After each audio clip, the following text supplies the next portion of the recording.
آپ کے اکاؤنٹ میں رکھنے کے لیے دیے تھے کہ تاکہ آپ کے ذخائر جو ہے زر مبادلہ کی وہ ایک مستحکم رہیں. ٹھیک ہے, آپ نے اس میں سے بھی پیسے خرچ کر لیں. آپ کو مشکل سے آپ کا $2.5 ارب بھی مشکل سے آپ کے پاس ہو. تو یہ اس طرح نہیں ہے. اس کی ہمیں ضرورت ہے سب سے پہلے سیاسی استحکام کی.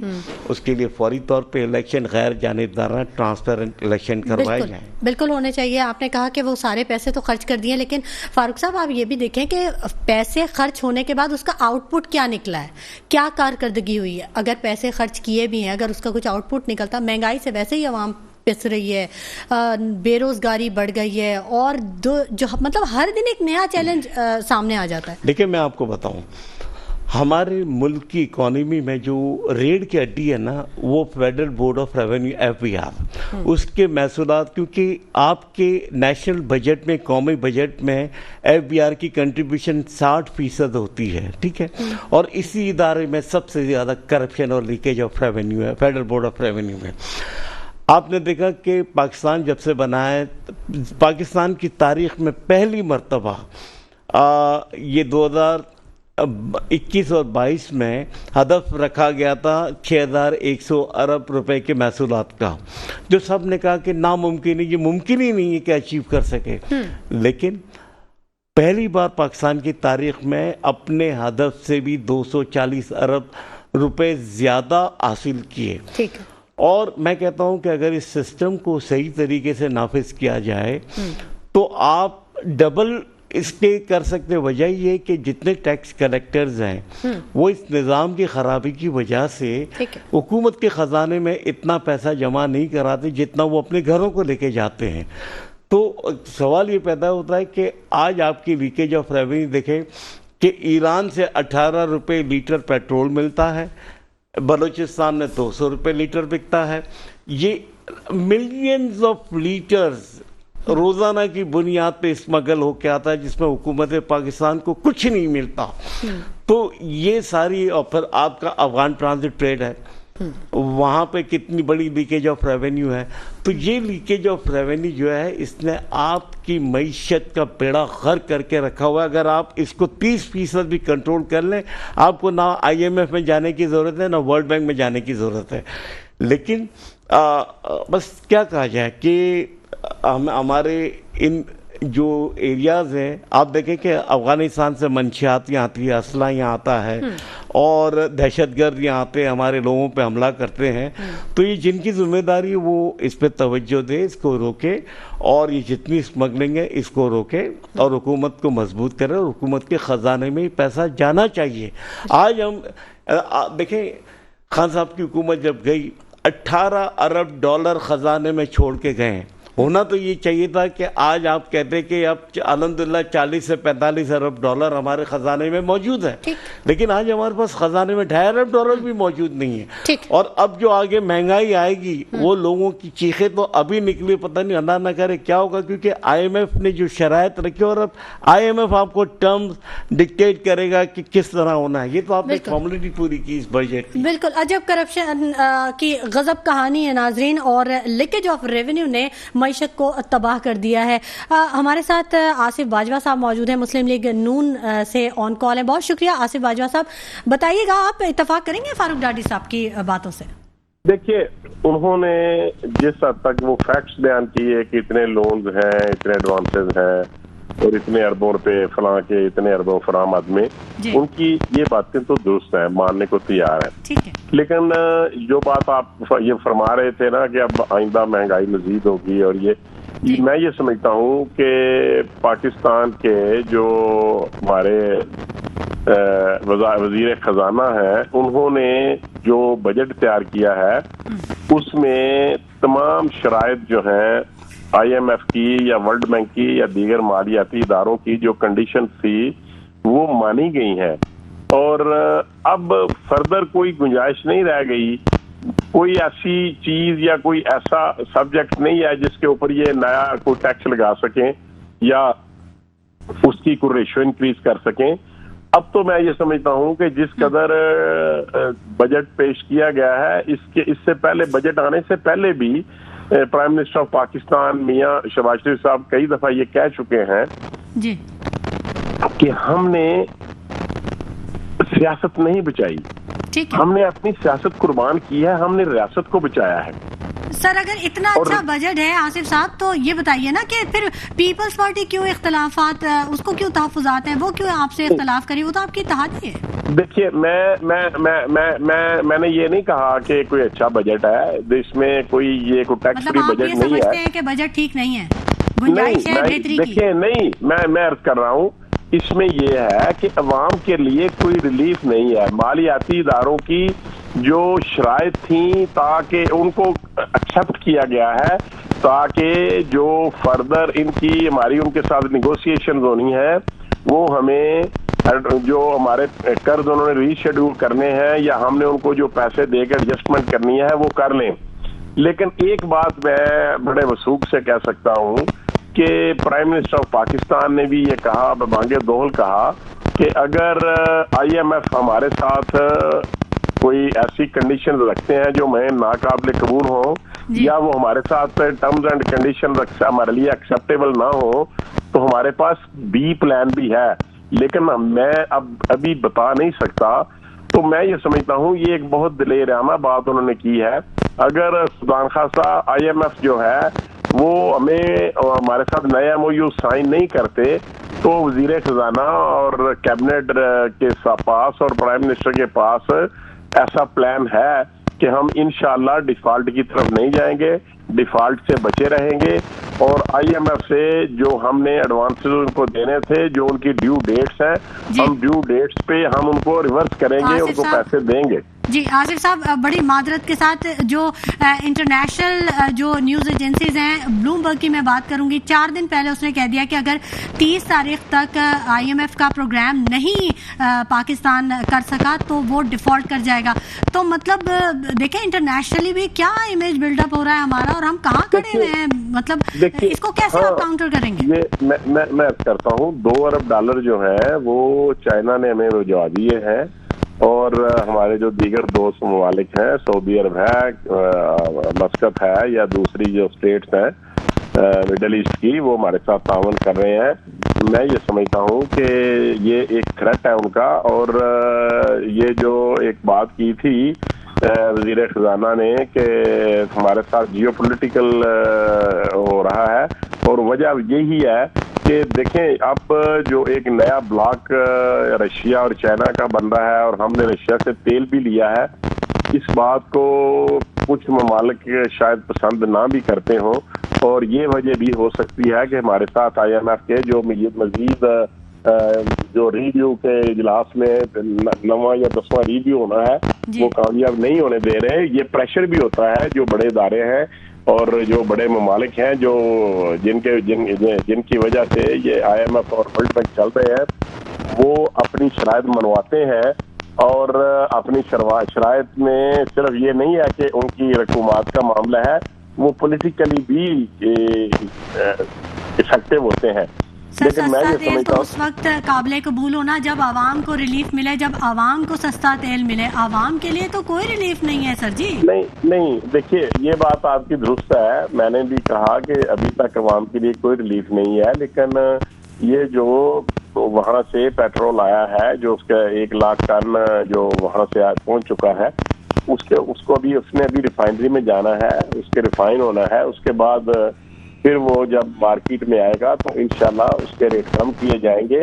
اور ایک اور بات ہے کہ انٹرنیشنل لیول پہ جو پرائسز ہیں پیٹرول کی وہ بڑی ہیں, پچھلے چند ہفتوں سے پیٹرول کی پرائسز بڑی ہیں, لیکن گورنمنٹ آف پاکستان نے ابھی تک 2 دفعہ پچھلے 2 فورٹنائٹلی انہوں نے ریٹس کم کیے ہیں, لیکن اس کو انہوں نے اس کو سٹیبل کیا ہے اور ریٹ کو نہ بڑھایا ہے نہ کم کیا ہے. لیکن میں یہ سمجھتا ہوں کہ ڈیفینیٹلی جو سستا تیل آیا ہے اس کے بینیفٹس جو ہے وہ بہت جلد عوام تک پہنچیں گے. اگر عوام تک نہیں پہنچیں گے تو پہلے ہی میاں شہباز شریف صاحب نے یہ کہا کہ ہم نے سخت فیصلے کیے ہیں اور ہم نے سیاست نہیں بچائی, ہم نے ریاست بچائی ہے, اور اسی وجہ سے ہم ڈیفالٹ کی طرف. اور میں آپ کو یقین دلاتا ہوں کہ انشاءاللہ اگر نہ بھی نہ ہو سکا اگر نہ بھی نہ ہو سکا تو پھر بھی ہم ڈیفالٹ کی طرف نہیں جائیں گے انشاءاللہ۔ اچھا آصف باجوہ صاحب، آپ سے فاروق ڈاڈی صاحب کچھ بات کرنا چاہ رہے ہیں، ان کی بات ضرور سنیے گا، وہ آپ کو کچھ جواب دینا چاہ رہے ہیں تو پھر آپ بات کیجیے۔ السلام علیکم باجوہ صاحب، امید ہے کہ آپ خیریت سے ہوں گے۔ دیکھیں، آپ نے جس طرح کہا کہ آپ لوگوں نے حکومت نے IMF کی شرائط کو قبول کیا ہے، بالکل میں اس چیز سے ایگری کرتا ہوں کہ IMF کی جو بنیادی شرط تھی وہ یہ تھی کہ آپ اس سال کا جو اہداف رکھیں گے FBR کا، وہ رکھیں گے 9,200 ارب روپے، جو حکومت نے ایکسیپٹ کیا کہ ٹھیک ہے ہم آپ کو یہ اہداف پورا کر کے دیں گے، جس پہ FBR کی ریزرویشن تھی۔ FBR نے کہا کہ یہ بہت زیادہ ہم سے نہیں ہو پائے گا، ہم کوشش کریں گے 8,600 ارب روپے کے محصولات کو حاصل کرنے کی کوشش کریں گے، یہ نہیں کہا کہ ہم یہ اچیو کریں گے۔ پچھڑا اہداف آپ کا تھا، آپ کی گورنمنٹ نے جو دیا تھا 7,400 ارب روپے کا FBR کے محصولات کا، اور یہ آپ کا بنتا ہے ابھی تو جون 30 تک یہ کمپائل ہوگا، لیکن مئی میں جو آپ کا جو یہ ٹارگیٹ بنتا تھا وہ 6,600 ارب۔ جو فاروق صاحب بنیادی سوال پوچھ لیں ان سے تاکہ وہ ہمارے پاس تھوڑا سا بات یہ ہے کہ محدود ہے۔ جب آپ 9,200 ارب کی محصولات کے لیے حاصل کرنے کے لیے آپ کو بہت سارے ٹیکسز لینے پڑیں گے، لوگوں پہ کو لگانے پڑیں گے، اور جتنی انسینٹیوز ہیں وہ سارے ختم کرنے کے لیے کہے گئے ہیں، تو یقیناً یہ لوگوں کے اوپر بوجھ پڑے گا اور لوگوں کی چیخیں نکل جائے گی۔ ابھی بھی ہمارے پاس وہ وسائل نہیں ہیں۔ ایک ٹریک اینڈ ٹریسنگ سسٹم جو خان صاحب کی گورنمنٹ میں انٹروڈیوس کیا تھا۔ ٹھیک ہے جی باجوہ صاحب، آپ نے سوال سن لیا فاروق صاحب کا؟ میں نے سوال سن لیا ان کا۔ میں عرض کرتا ہوں کہ جو FBR نے اپنی ان پٹ دی ہے، انہوں نے یہ کہا ہے، انہوں نے یہ نہیں کہا کہ ہم کریں گے یا ہم کوشش کریں گے، انہوں نے اس کے متعلق جتنے انہوں نے ٹیکسز لگائے ہیں یا جو پچھلے سال کا ریونیو اکٹھا کیا ہے وہ ساری ایویڈنس ان کو دی ہے، اور جہاں تک میرا علم ہے وہ یہ ہے، آپ نے کہا کہ 9,200 ارب کہا IMF نے، اور 9,200 ارب، اور انہوں نے یہ کہا ہمارے جو FBR ہے اس نے کہا کہ ہم 9,000 ارب دے سکیں گے، 8,000 نہیں کہا سر، صرف 200 ارب روپے کی بات کم کی ہے۔ اور میں یہ سمجھتا ہوں کہ یہ ساری IMF کو آپ صرف وربلی نہیں کہہ سکتے، IMF کو تو آپ کو ڈاکومنٹری ایویڈنس دینا پڑے گی کہ ہم نے یہ اس طریقے سے پچھلے سال ہم نے ریونیو اکٹھا کیا تھا، اور اب اس طریقے سے ہم، اور یہ بھی میں آپ کو عرض کر دوں کہ پچھلے سال جو ریونیو لگایا گیا تھا، جو تخمینہ لگایا گیا تھا ٹیکسز کا، وہ اہداف پورے نہیں کر سکے۔ یہ بات جو ہے یہ ہمارے لیے ضرور خطرناک ہے، لیکن FBR نے کہا ہے کہ چونکہ یہ ڈیوز ہیں لوگوں کی طرف پینڈنگ ہے، اور ہم وہ جو پینڈنسی ہے ہم اس کو بھی ریکور کریں گے، اور آئندہ بھی جو جس ریشو سے ہم نے ٹیکسز لگائے ہیں وہ انشاءاللہ اکٹھے کریں گے۔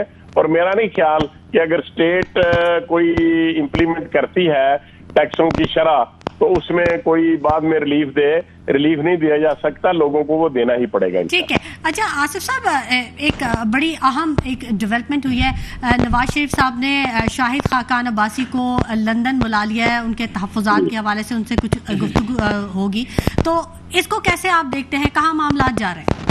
دیکھیے، یہ بہت اچھی بات ہے کہ میاں صاحب نے ان کو کہا ہے کہ آپ آ جائیں، اور اگر آپ کے کوئی تحفظات ہیں تو آپ آ کے ان سے بات کریں۔ دیکھیے، شاہد خاقان عباسی صاحب جو ہے وہ ہمارے جو ٹاپ کلاس لیڈرشپ ہے اس میں ان کا نام ہے، اور میاں نواز شریف صاحب نے جب ان کو اس اقتدار سے علیحدہ کیا گیا تو اس وقت انہوں نے اپنے کسی عزیز کو، کسی بھائی کو یا کسی دوسرے کو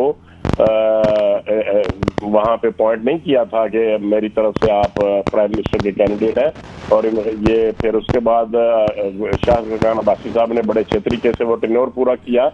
اور ایک اور میں عرض کرتا چلوں کہ جب شاہد خاقان عباسی صاحب جنرل الیکشن 2018 کے الیکشن ہار گئے تھے تو لاہور سے میاں صاحب نے جو ایک سیٹ خالی ہوئی تھی اس کے اوپر اپنے کسی عزیز کو ٹکٹ نہیں دی، شاہد خاقان عباسی صاحب جو مری کے حلقے سے ہارے تھے ان کو لاہور سے الیکٹ کروایا تھا۔ اور میں یہ سمجھتا ہوں کہ یہ جمہوریت کا حسن ہے، اختلاف رائے ہو سکتا ہے اور میرا نہیں خیال کہ جو شاہد خاقان عباسی صاحب ہیں کوئی ایسا ایکٹ کریں کہ وہ پارٹی کے جو بائی لاز ہے اس کے خلاف ہو، لیکن اختلاف رائے کا حق ہر شخص کو حاصل ہے، اور میرا خیال ہے کہ جب یہ چلے جائیں گے ان سے میٹنگ ہو جائے گی تو پھر یہ جو سب افواہیں ہیں یہ دم توڑ جائیں گی. ٹھیک ہے. اچھا اس حوالے سے بھی ضرور بتائیے گا آصف باجوہ صاحب کہ اسحاق ڈار صاحب نے یہ کہہ دیا ہے کہ سندھ کے جو متاثرین ہیں، سیلاب متاثرین ہیں، ان کا تو کوئی مسئلہ ہی نہیں ہے، وہ تو حل ہو جائے گا. اب آپ اس کو کیسے دیکھتے ہیں؟ مطلب اتنا بڑا یہ ایک سانحہ ہی تھا، کتنے لوگوں کی جانیں گئیں، لوگ ابھی تک اسٹیبل نہیں ہو پائے، تو کیسے یہ چٹکیوں میں مسئلہ حل کریں گے اسحاق ڈار صاحب؟ دیکھیے اب بات یہ ہے کہ وہاں سے پانی جو تھا وہ تقریباً خشک ہو چکا ہے، اور اب ان کی جو ریہیبلیٹیشن ہے وہ ہونی ہے، اور اس کے لیے 25 ارب روپے کا ایک پیکج دیا ہے پرائم منسٹر آف پاکستان نے، جو آج ہی تقریباً اناؤنس ہوا ہے. تو میں یہ سمجھتا ہوں کہ 25 ارب روپے اگر ان علاقوں میں خرچ کر دیے جائیں تو یقینی طور پہ وہ ان لوگوں کو بحالی کی طرف چلے جائیں گے. اور یہ میں سمجھتا ہوں کہ گورنمنٹ آف پاکستان کا، پرائم منسٹر آف پاکستان کا یہ ایک بڑا خوشائند فیصلہ ہے کہ انہوں نے 25 ارب روپے دے دیے ہیں، اور یقینی طور پہ جب پیسے آپ کے پاس ہوں گے تو پھر معاملات بڑی جلدی سیٹل ڈاؤن ہوتے ہیں اور لوگوں کے مسائل کو حل کیا جا سکتا ہے. اور یقیناً اگر فوری طور پہ پیسے دے دیے جائیں گے تو ان لوگوں کے جن کا بے شمار جانیں بھی ضائع ہوئی، ہزاروں کی لوگ میں تعداد میں اور لاکھوں کی تعداد میں ان کے مویشی جو ہے وہ بھی ختم مر گئے، اور لاکھوں ایکڑ اراضی ان کی جو ہے وہ سیلاب کی نظر ہو گئی. میرا خیال ہے کہ اگر وہاں پہ یہ پیسے خرچ ہو جائیں گے تو یہ ایک بہت بڑی رقم ہے، اور وہ لوگ انشاءاللہ بحالی کی طرف چلے جائیں گے انشاءاللہ. ٹھیک ہے. آصف باجوہ صاحب، آپ کا موقف ہمارے پاس آ گیا اور یقیناً ہم اس پہ گفتگو کے سلسلے کو جاری رکھیں گے. وقت ہو گیا ایک بریک کا، ہمارے ساتھ رہیے گا. ویلکم بیک ناظرین، اور ہم بات کر رہے ہیں کہ جو صورتحال ہے، سیاسی صورتحال، اس کے حوالے سے گفتگو کا سلسلہ جاری کیا ہوا ہے. فاروق ڈاڈی صاحب تجزیہ کار ہیں، ہمارے ساتھ موجود ہیں اسٹوڈیو میں. فاروق صاحب، شاہ محمود قریشی صاحب کا اہم بیان سامنے آ گیا ہے کہ پی ڈی ایم جو ہے وہ ٹوٹ چکی ہے، بس اعلان باقی رہ گیا ہے. تو کیسے دیکھتے ہیں آپ اس اعلان کو؟ بڑے کانفیڈنٹ ہیں وہ؟ دیکھیں بات یہ ایسے ہی ہے کہ آپ اگر ڈنڈے کے زور پہ، یا ظاہری بات ہے کہ ہمیشہ ہم نے دیکھا ہے کہ حکومت کے خلاف جماعتیں متحد ہوتی ہیں اور حکومت کے خلاف اظہار ہوتا ہے. پہلی بار پاکستان کی تاریخ میں کسی ایک جماعت کے خلاف شمول حکومت کے تمام پارٹیاں، یہ 13 پارٹیاں، ان میں وہ لوگ ایک پارٹی کے اگینسٹ ہوئے ہیں. ایون اسٹیبلشمنٹ بھی اس میں شامل ہے، بہت سے لوگ شامل ہیں. تو کہنے کا مقصد یہ ہے کہ دیکھیں شاہ محمود جو بات کہہ رہے ہیں اس میں بہت وزن ہے. اب ہم نے یہاں نہیں دیکھا کہ ایم کیو ایم کے سارے دھڑے ایریڈائٹ سے چپکائے گئے ہیں، ٹھیک ہے نا. اب وہ جب اس کی میعاد ختم ہونا شروع ہوگی وہ کھڑنا شروع ہوں گے. تو یہ اس طرح کے اتحاد جو کہ مصنوعی بنیاد پہ ہوتے ہیں وہ کبھی نہیں چلتے. آپ مجھے یہ بتائیں کہ جنہوں نے بھٹو کی پھانسی کے اوپر مٹھائیاں بانٹی، جو ایک غلط پھانسی تھی، غلط ان کے ساتھ کیا تھا، ایک جو آج ہمارے جوڈیشری اور سب لوگ اس بات پہ اتفاق کرتے ہیں، ٹھیک ہے نا. ضیاء الحق نے 11 سال پیپلز پارٹی کو ختم کرنے کے لیے کیا کچھ نہیں کیا، لوگوں کو کوڑے مارے کیا، لیکن وہ اور ابھر کے سامنے آئے. تو آپ کسی کو دیوار سے لگائیں گے تو یاد رکھیں کہ اس کا حجم اور بڑھے گا، اس کی سپورٹ اور بڑھے گی. یہ اس طرح نہیں ہے کہ آپ کسی کو چاہے اپنی منشا کے مطابق. اب لوگوں میں اویئرنیس بہت آ گئی ہے، اور ہمیں اس وقت اس جیو پولیٹیکلی اس علاقے کی جو ڈائنامکس ہے اس کو دیکھنا ہے یا ہو کیا رہا ہے. سب سے بڑی جو ایک ریولیوشنری اور میں سمجھتا ہوں صدی کا یہ بہت بڑا ایک ٹرن اراؤنڈ ہوا ہے کہ ایران اور سعودی عرب کی جو دوستی ہوئی ہے، اس سے علاقے میں بہت استحکام ہوگا، اور یہ ہمارے لیے معاشی ترقی کا باعث بھی بنے گا پورے علاقے کے لیے، جس میں انڈیا بھی شامل ہے، چائنا ہے، پاکستان ہے، جتنے بھی ممالک ہیں. تو ہمیں اس طرح کے علاقائی اتحاد میں جانا ہوگا. ہم نے دیکھا تھا ایران اور عراق کی 10 سال جنگ ہوئی صرف ایک نقطے کے اوپر